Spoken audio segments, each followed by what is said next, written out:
पहला ऑप्शन क्या कहता है कि हड़प्पा सभ्यता के लोग पक्की ईंटों का प्रयोग करते थे। कौन सी ईंटों का? पक्की ईंटों का। ऑप्शन सेकंड क्या हो जाएगा कि हड़प्पा सभ्यता में नगरों की सड़कों को सामान्यतः एक दूसरे को समकोण पर काटते हुए बनाया गया था। और ऑप्शन 3 नंबर क्या हो जाएगा कि हड़प्पा सभ्यता के लोगों को लोहे का व्यापक ज्ञान था। तो हाँ, पहला ऑप्शन इसका सही हो जाएगा कि हड़प्पा सभ्यता के लोग पक्की ईंटों का प्रयोग करते थे, क्योंकि कुछ ऐसी जगह हैं जहाँ से पक्की ईंटों के साक्ष्य भी मिले हैं, ठीक है। और जहाँ पे भट्ठे के टाइप में ईंटों को गर्म करने के लिए बड़ा सा गड्ढा खोद के फिर उसमें ईंटों को पकाते हुए ये सोर्स मिले हैं, ठीक है। तो इससे पता चलता है कि हाँ, ऑप्शन 1 सही कह सकते हैं। दूसरा क्या है कि हड़प्पा सभ्यता में नगरों की सड़कों को सामान्यतः एक दूसरे को समकोण पर काटते थे। ये यहाँ की सबसे विशेषता वाली सबसे महत्वपूर्ण विशेषता है कि सड़कें क्या होती थी, एक दूसरे को ऐसे ऐसे समकोण पर कटती हुई, और यहाँ पे सबके ऐसे ऐसे जो है ऐसे घर बने हुए होते, ठीक है। तो इसकी ये सबसे बड़ी व्यवस्था है कि ये जो है, और एक चीज़ ध्यान रखना कि यहाँ पे घर इस तरफ को नहीं खुलते थे, इनके मुंहड़े अपोजिट साइड में होते, सड़क के दूसरी तरफ इनके दरवाजे खुलते थे, ठीक है। पर अभी क्या क्या है, अभी की सड़कें बनती हैं तो ऐसी बनती हैं, ये ऐसी ना कि ऐसी। पहले ये समकोण हो गया और ये राउंड शेप हो गया, ठीक है। तो ये वाला ऑप्शन भी सही हो जाएगा। फिर बात करें, हड़प्पा सभ्यता के लोगों को लोहे का व्यापक ज्ञान था, तो नहीं, ये तो गलत हो जाएगा, क्योंकि लोहे का ज्ञान तो जो है पूर्ववर्ती और उत्तरवर्ती, पूरी रूप से बात करें तो उत्तरवर्ती वैदिक काल में आया है, ठीक है। उत्तरवर्ती या उत्तरकालीन वैदिक काल में, ठीक है, तब लोहे की जानकारी थोड़ी बहुत हुई थी, तभी से तो एग्रीकल्चर का विकास डेवलप ज़्यादा माना जाता है, ठीक है। तभी से तो लोग ज़्यादा अमीर हो गए, और उसके बाद जो है क्या हुआ, लोहे के कारण ही तो महाजनपदों का निर्माण हुआ है, ठीक है, महाजनपद। तो ये वाला ऑप्शन गलत हो जाएगा। तो फिर यहाँ पे क्या हो जाएगा, यहाँ पे ऑप्शन आपके दिए गए हैं कि ऑप्शन केवल 1 और 2 सही है, ऑप्शन बी 2 और 3 सही है, ऑप्शन सी 1 2 3 तीनों सही है, और ऑप्शन डी हो जाएगा केवल 1 और 3 सही है। तो इसका ऑप्शन हो जाएगा पहला और दूसरा सही हो जाएगा, तो ऑप्शन ए इसका राइट आंसर हो जाएगा, ठीक है। अन्य की चीज़ों की बात करें तो जो है प्रमुख नगर यहाँ के कौन कौन से हो जाएंगे सिंधु घाटी सभ्यता के, तो एक तो हो जाएगा, देखो हड़प्पा सभ्यता को सिंधु घाटी सभ्यता भी बोलते हैं, ठीक है, तो ये चीज़ भी ध्यान रखना। एक तो हड़प्पा हो जाएगा, मोहनजोदड़ो, धोलावीरा, लोथल और कालीबंगा, ठीक है। हड़प्पा तो इस टाइम पाकिस्तान में है, मोहनजोदड़ो भी, धोलावीरा गुजरात में हो जाएगा, लोथल राजस्थान में हो जाएगा, और कालीबंगा भी, ठीक है। लोथल प्राचीन बंदरगाह के लिए फेमस है, धोलावीरा जल प्रबंधन प्रणाली के लिए प्रसिद्ध है, कालीबंगा कृषि एवं अग्निकुंड के लिए, मोहनजोदड़ो यहाँ से एक विशाल स्नानागार मिला है। और लिपि की बात करें तो यहाँ पर ऐसी लिपि थी जो अभी तक पढ़ी नहीं जा सकी है, गूढ़ लिपि माना जाता है, ठीक है। और अगर आपको देखना है कि सिंधु घाटी सभ्यता से, सिंधु घाटी सभ्यता, ठीक है, इससे संबंधित कौन कौन से स्थल हैं महत्वपूर्ण, ठीक है, जो एग्जाम के पॉइंट ऑफ व्यू से महत्वपूर्ण है, तो आपको इसी चैनल पे जाना है। और वहाँ पे मैंने एक 8 मिनट की वीडियो डाली है, ठीक है, 8 से 9 मिनट की, जिसमें मैंने मैप के माध्यम से, ठीक है, सारे जो भी चीज़ें हैं, जो भी स्थल हैं महत्वपूर्ण और उनसे संबंधित अवशेष क्या मिले हैं, क्यों फेमस हैं, ये वीडियो आप देख लोगे कि आपका 1 नंबर यहाँ से पक्का हो जाएगा। तो अभी वीडियो ख़त्म करके जाइए चैनल पे, और वहाँ पे एक सीरीज़ है मैप मास्टर, क्या सीरीज़ है, मैप मास्टर, ठीक है। इसमें हम डेली एक टॉपिक उठाते हैं, हर सब्जेक्ट वाइज अलग अलग, किसी भी सब्जेक्ट से उठा सकते हैं, जिसमें हमने पहला टॉपिक उठाया था सिंधु घाटी सभ्यता के प्रमुख स्थल। तो ये वीडियो जाके देख सकते हैं और इसको प्लेलिस्ट को सेव भी कर सकते हैं, ठीक है। अगले प्रश्न की बात करें कि निम्नलिखित में से किस वैदिक देवता का संबंध मुख्यतः वर्षा और युद्ध से माना जाता है। हमारे अग्नि देवता हो जाएंगे, या फिर इंद्र हो जाएंगे, या वरुण हो जाएंगे, या फिर सोम देवता हो जाएंगे। अगर बात करें वरुण की तो ये तो हो जाएंगे हवा के, अग्नि देवता तो ये आग से संबंधित हैं, और सोम देवता की बात करें तो ये भी, और बात करें इंद्र की तो इंद्र को वर्षा का देवता माना ही जाता है, आज भी लोग मानते हैं, पुराने समय की तो बात छोड़ो, है ना। तो इसका राइट आंसर हो जाएगा ऑप्शन बी, इंद्र, ठीक है। अगर बात करें तो ऋग्वैदिक काल में इंद्र सबसे प्रमुख देवताओं में से एक थे। कैसे? सबसे प्रमुख। उन्हें युद्ध और वर्षा तथा वज्र से संबंधित देवता माना गया है। उन्हें रहत्रहन तथा व्रत्र का वध करने वाला भी माना गया है। अगर बात करें अग्नि एवं यज्ञ से संबंधित अग्नि देवता, ऋत एवं नैतिक व्यवस्था एवं जल से संबंधित वरुण देवता, सोम पेय एवं देवता तो सोम हो जाएंगे। ऋग्वेद में सर्वाधिक महत्वपूर्ण या प्रमुख देवताओं में से इंद्रदेव हो जाएंगे, जो कि वर्षा से संबंधित हैं, और सबसे प्राचीन वेद ऋग्वेद हो जाएगा, ठीक है। अगर बात करें ऑप्शन ए, क्या मगध की राजधानी वैशाली है, क्या वज्र की राजधानी राजगृह, या वत्स की राजधानी कौशाम्बी, या फिर अवंती की राजधानी अवंती की राजधानी उज्जैनी है। तो अगर इसके आंसर की बात करें तो मगध की राजधानी राजगृह हो जाएगी। इसको गिरिव्रज भी बोलते हैं, क्या गिरिव्रज, गिरिवर है गिरिव्रज, ठीक है। तो गिरिव्रज या राजगृह ये वैशाली की हो जाएगी। और बात करें वज्र, तो वज्र की वैशाली हो जाएगी। और वत्स की कौशाम्बी जो कि मथुरा में है आसपास, और अवंती की राजधानी उज्जैनी हो जाएगी। तो इसका ऑप्शन क्या हो जाएगा, 2, 1, 3 और 4, ठीक है। कहाँ पे है ये ऑप्शन, तो ये ऑप्शन ए ही दिया गया है। अगले प्रश्न की बात करें, यहाँ पे दिया भी गया है तो आप देख सकते हो, ठीक है।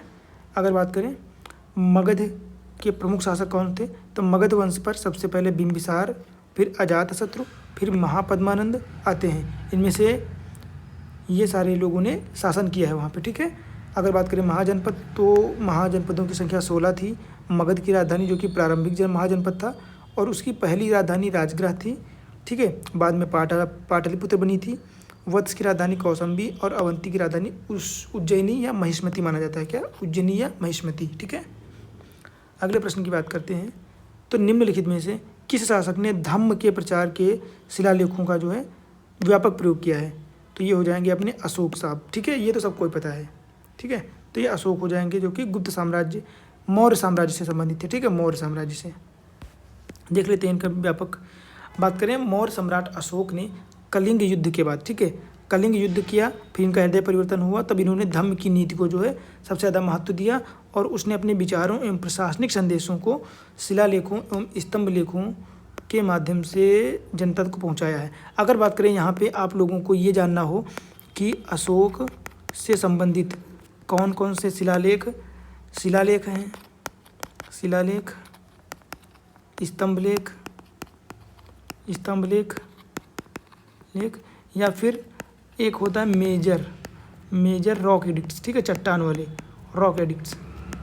अगर इसकी वीडियो आपको चाहिए तो आप लोग मेरे मैप मास्टर, ठीक है, मैप मास्टर सीरीज को फॉलो कर सकते हैं, सब्सक्राइब कर सकते हैं प्लेलिस्ट को। उसमें अगला वीडियो आने वाला है जो कि अशोकन इनक्रिप्शंस के बारे में हम बात करेंगे, ठीक है। तो उसमें मैप के माध्यम से आपको पता चल जाएगा कौन से राज्य में कौन से स्थान पर जो है कौन सा उसने शिलालेख बनवाया था अशोक ने, ठीक है। तो आप देख सकते हैं। बात करें कलिंग युद्ध ईसा पूर्व 261 में हुआ था। अशोक के धम्म क्या था, नैतिक आचरण, सहिष्णुता, अहिंसा एवं प्रजा कल्याण, ठीक है। सारनाथ सिंह स्तंभ जो कि भारत का राष्ट्रीय प्रतीक है, ये अशोक से संबंधित है, उन्हीं के काल में बनाया गया था। अशोक के अधिकांश अभिलेख प्राकृत एवं ब्राह्मी लिपि में लिखे गए हैं, ठीक है। प्राकृत भाषा और ब्राह्मी लिपि, देखो लिपि अलग होती है, भाषा अलग होती है, तो प्राकृत भाषा और ब्राह्मी लिपि में लिखे गए हैं। उत्तर पश्चिम में जो पाए गए हैं इनके अभिलेख, वहाँ पे खरोष्ठी लिपि का भी प्रयोग किया गया है, ठीक है। अगर बात करें खरोष्ठी लिपि क्या होती है, तो प्राकृत लिपि में हम लोग मान लेते हैं ये वाला पेज है तो इसमें बाएं से दाएं की ओर लिखते हैं, ठीक है। पर खरोष्ठी लिपि में क्या होता है, यह उर्दू की तरह दाएं से बाएं की ओर लिखा जाता है, ठीक है। तो ये हो जाएगी खरोष्ठी, ये हो जाएगी प्राकृत। तो ये भी आपको अंतर समझना चाहिए, ठीक है। अगले प्रश्न की बात करते हैं, क्या दिया गया है, निम्नलिखित कथनों पर विचार कीजिए। पहला ऑप्शन क्या है कि अलाउद्दीन खिलजी ने बाजार नियंत्रण व्यवस्था लागू की, क्या ये बात सही है। उसने वस्तुओं की कीमतों को नियंत्रित किया। उसकी बाजार व्यवस्था का एक उद्देश्य बड़ी सेना की अपेक्षाकृत कम वेतन में बनाए रखना था, ठीक है। बात करें अलाउद्दीन खिलजी, ठीक है, तो ये खिलजी वंश से संबंधित है और हाँ, इसने बाजार नियंत्रण व्यवस्था लागू की थी क्योंकि उस टाइम क्या था, इतनी ज़्यादा भ्रष्टाचार चल रहा था कि लोग अपने हिसाब से अपने दाम अपने मन से पैसे जो है ले लेते थे। 5 रुपये के सामान किसी से 50 रुपये ले रहे हैं, किसी से 70 रुपये ले रहे हैं या किसी से 10 रुपये ले रहे हैं, ऐसा कर रहे थे अपने हिसाब से मन मर्जी। तो उसने क्या किया कि ऐसी चीज़ों से बचने के लिए और गरीबों और सब लोगों की मदद करने के लिए बाजार नियंत्रण व्यवस्था लागू की।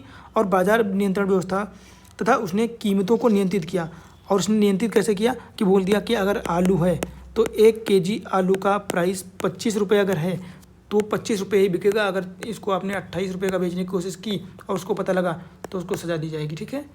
और उसकी बाजार व्यवस्था का एक उद्देश्य चूँकि इसके पास सेना बहुत ज़्यादा थी तो सेना को कम पैसों पर, ठीक है, अच्छी सामानें देने के लिए जो है इसने ऐसा कार्य भी किया था।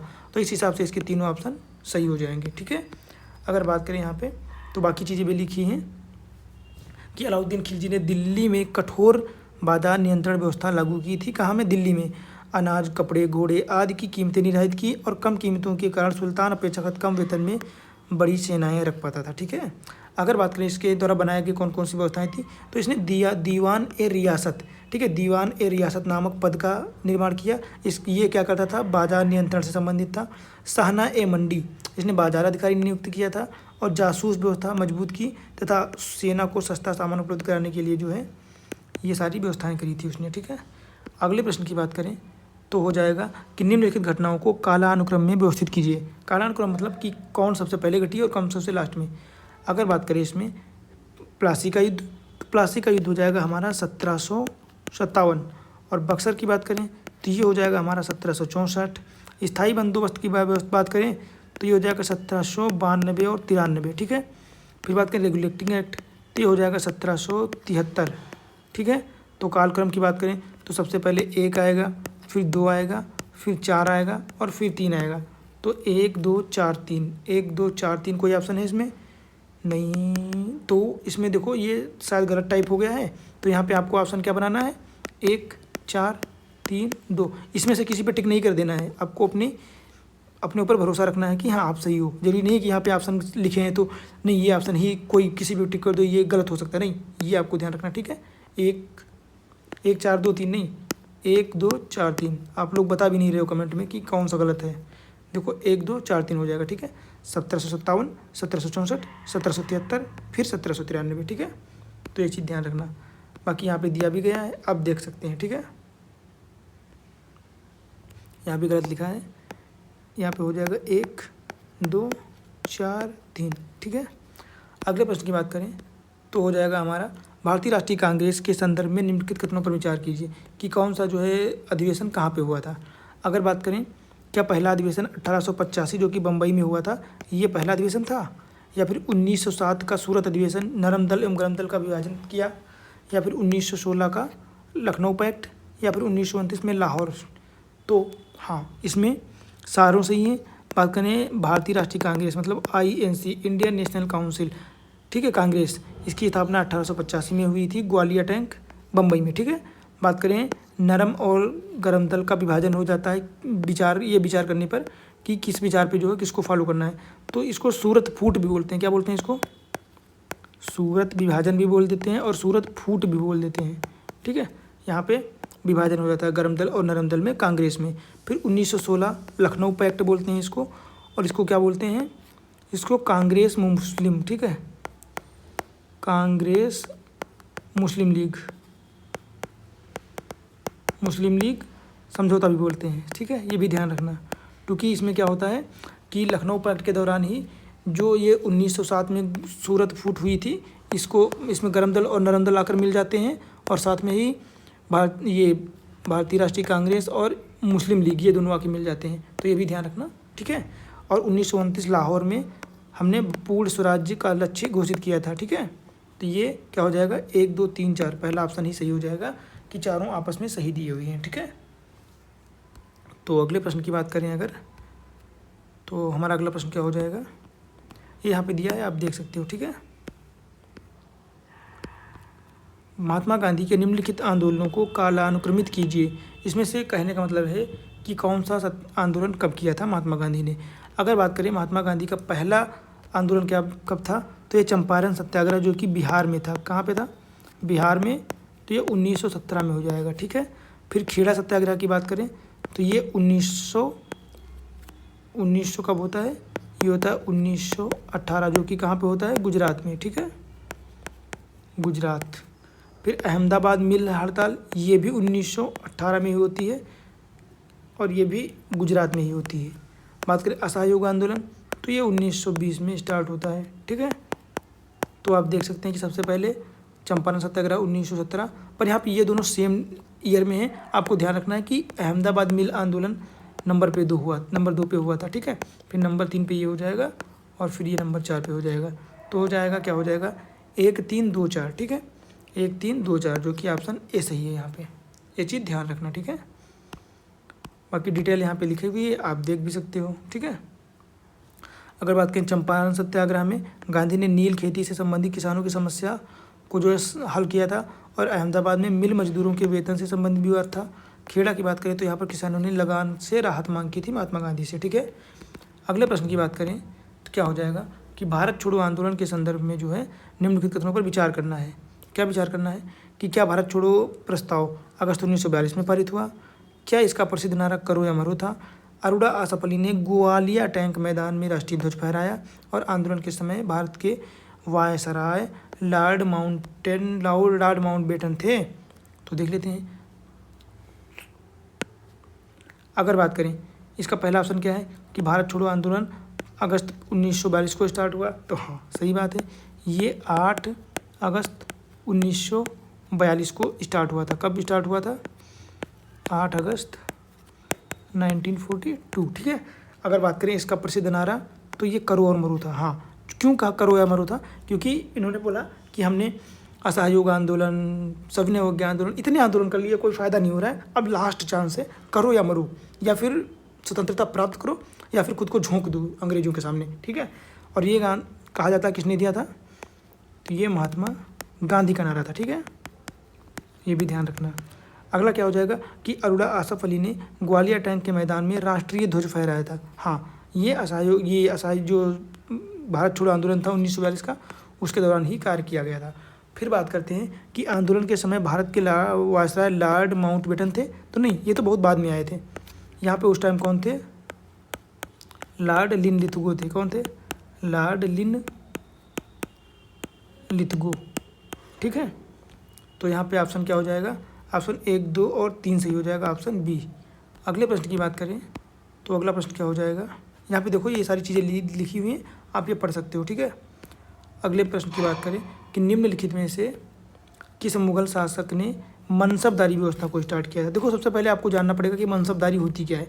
तो मनसबदारी बात करते हैं कि एक पद होता था, एक पद या रैंक होती है। ठीक है, जैसे आज के पद क्या है कि आप सचिव हो, आप प्रधानमंत्री हो, आप राष्ट्रपति हो, ये पद है ना, एक इनकी वैल्यू है ना।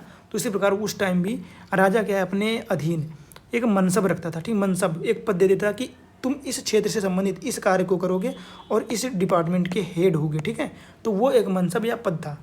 तो ये बहुत ही वैल्यूएबल और बहुत ही सम्माननीय पद होता था। ठीक है, तो इसकी स्टार्टिंग अकबर ने की थी। ऑप्शन सी इसका सही हो जाएगा, अकबर ने की थी। ठीक है, इसकी बाकी चीज़ें यहाँ पे देख सकते हो कि अकबर ने प्रशासन में सैन्य व्यवस्था को व्यवस्थित करने के लिए मनसबदारी व्यवस्था स्टार्ट की थी और यह एक निश्चित पद और रैंक होता था।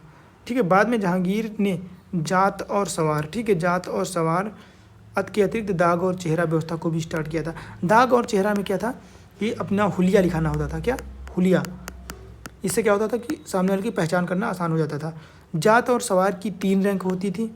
इसमें क्या होता था कि एक में जात और सवार दोनों बराबर होते थे, दूसरे में जात का रैंक थोड़ा कम ज़्यादा होता था और सवार का अलग होता था, तीसरे में जात सबसे बड़े होते थे, सवार सबसे छोटे माने जाते थे। ठीक है, इस प्रकार से जात और सवार की 3 रैंक बनाई गई थी। ठीक है, बात करें जात क्या होता है तो ये मनसबदार का व्यक्तिगत पद या रैंक होता है, और सवार क्या होता था तो जात के अधीन एक घुड़सवारों की संख्या होती है। ठीक है, अकबर ने मनसबदारी व्यवस्था स्टार्ट की। और मुगल प्रशासन की बात करें तो एक केंद्रीकृत व्यवस्था का महत्वपूर्ण आधार है। ये केंद्रीकृत था। केंद्रीकृत मतलब मध्य में राजा होता था केंद्रीय रूप में, और ये अपने अधीन पद बनाता था, फिर उसके अधीन और लोग कार्य करते थे। ठीक है, और फिर इनके अधीन भी लोग कार्य करते थे। ऐसे क्या है कि ये इनके प्रति रिस्पॉन्सिबल हैं, ये इनके प्रति, और ये इनके प्रति था, ये इनके प्रति। तो केंद्रीय नियंत्रण इनके पास होता था। ठीक है, जो राजा होते थे। तो ये चीज़ भी आप ध्यान रख सकते हो। ठीक है, अगले प्रश्न की बात करें तो ये हम लोगों ने देख लिया है, हालांकि यहाँ पे रिपीट हो गया है तो उसको ध्यान नहीं देना। प्लासी का युद्ध अपना होता है 1757 में, बक्सर का 1764, स्थायी बंदोबस्त व्यवस्था 1793, और ये हो जाएगा 1773। ठीक है, तो क्या हो जाएगा 1 2 4 3। ठीक है, 1 2 4 3। तो ये चीज़ ध्यान रखना। ठीक है, यहाँ पे कोई भी ऑप्शन मैच नहीं खाता है, वो पूरा का पूरा क्वेश्चन काफ़ी हो गया है। ठीक है, तो इस प्रकार जो है हमने हमारे सारे के सारे क्वेश्चंस जो है 10 के 10 डिस्कस कर लिए हैं, जिसमें से 2 क्वेश्चन रिपीटेड थे, तो ये थोड़ा सा छोड़ सकते हैं। ठीक है, बाकी उम्मीद करते हैं वीडियो आपको अच्छी लगी होगी, यहाँ से कुछ ना कुछ तो सीखने को आपको मिला ही होगा। ठीक है, तो बस यही बोलेंगे कि वीडियो देखने के लिए आपको बहुत बहुत धन्यवाद। वीडियो को लाइक कर दीजिए, चैनल को सब्सक्राइब कर लीजिए, ताकि ऐसी अन्य वीडियो जो हैं आप तक आसानी से पहुँचती रहें। और किसी अन्य लोगों के साथ अगर आपको लगे तो शेयर भी कर दीजिए, ठीक है। और कमेंट में ज़रूर बताया कीजिए कि क्या कमी है, क्या प्रॉब्लम आ रही है, या कुछ आपको पसंद नहीं आ रहा है, ठीक है। बाकी मिलते हैं अगले वीडियो में। Bye bye.